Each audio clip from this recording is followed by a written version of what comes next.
Welcome back to TV5 News at 9. I'm here at my alma mater, Central Michigan University, and today we are focusing on what makes Mount Pleasant a traveler's destination and also talking about the ties to Indigenous culture.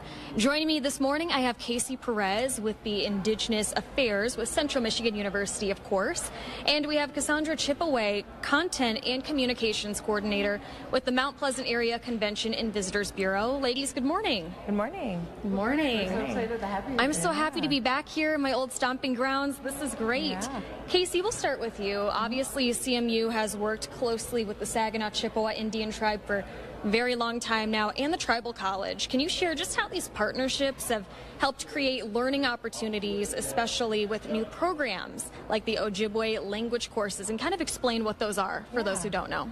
Yeah, so the Ojibwe course here at CMU, we have actually had it in the past, but it's just been quite a few years since we were able to get that going. And so obviously with COVID and everything like that, things have been shifted around.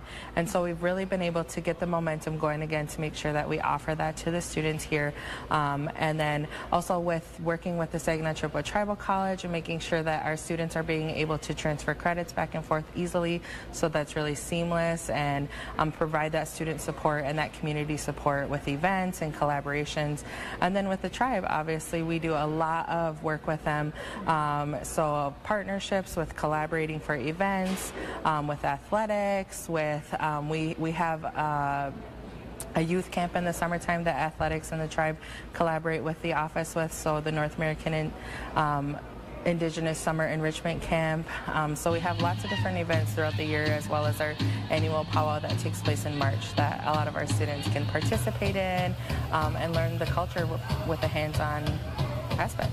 You guys do a great job at making sure there's so many events here accessible. And to you, why is that important to make sure students are immersed and get to learn about Indigenous culture here and, you know, just have those hands-on opportunities like you mentioned? Well, Michigan is home to 12 federally recognized tribes, and so it just makes sense that our public universities really make sure that we dive into the Indigenous knowledge that's here to us in Michigan, and especially here in Mount Pleasant.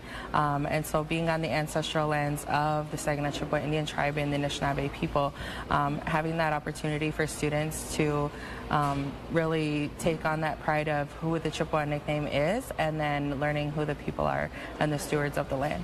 And it's so important to preserve that history as well. Absolutely, yes. Definitely.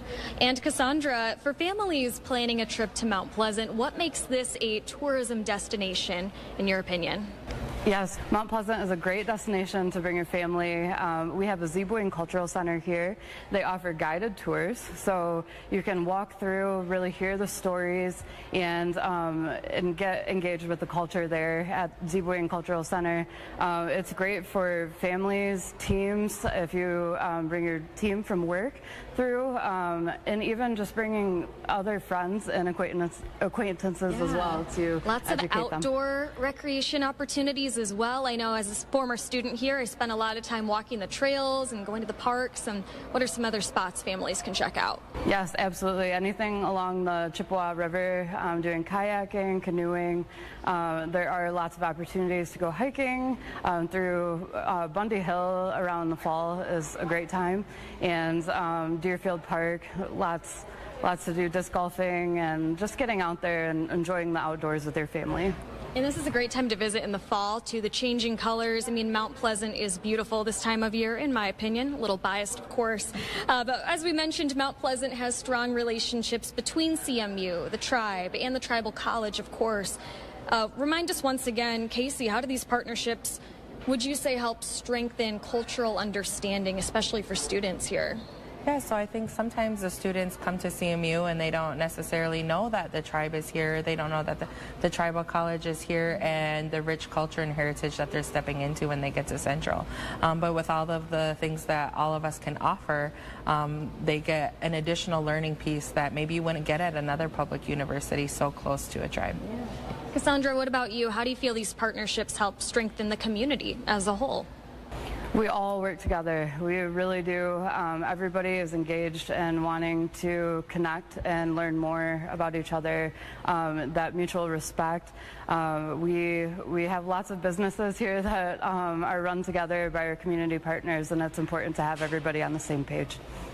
Well, question for both of you as we wrap up. What is one thing you hope people, our viewers, will walk away with learning about Indigenous culture and community here in Mount Pleasant? Casey, we can start with you. What's something you hope people will take away? Yeah, I think that we are still here and that we're not in a historical context, and that we have a lot of events, and that so many of them are open to the public, and we want to share our culture and we want to learn more about your culture as well.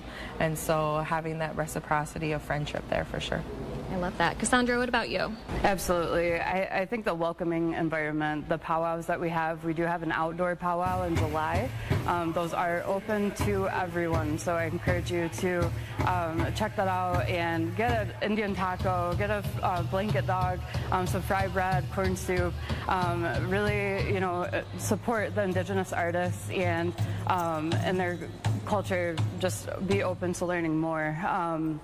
But it's definitely a great experience to be together and to, and share that art and food and culture together. And we love to do that here in Mount Pleasant. Wonderful. And I think it's also important to mention, too, this past month we have been talking about Native American History Month, but we can always have these conversations about Indigenous culture and ties to your community, right? This is something we can always be emphasizing and teaching people about. Absolutely. Even though November is the federally Native American Heritage Month, we have events all throughout the year, and different times and different seasons of the year mean different things. And so maybe in the winter time we're doing a lot of storytelling events, and then in the spring and summertime we're doing so much outside with powwows and everything like that. And so having the conversations, showing up is what's going to start. And Cassandra, remind us one more time, where can people go to find more information? Of course, visit our website at meetmtp.com. Perfect. Ladies, thank you for being here this morning. We appreciate it. Thank you. Thank you. You can always find more information on our website as well. Go to WNEM.com, click on features and 9 a.m. guests. We'll be right back.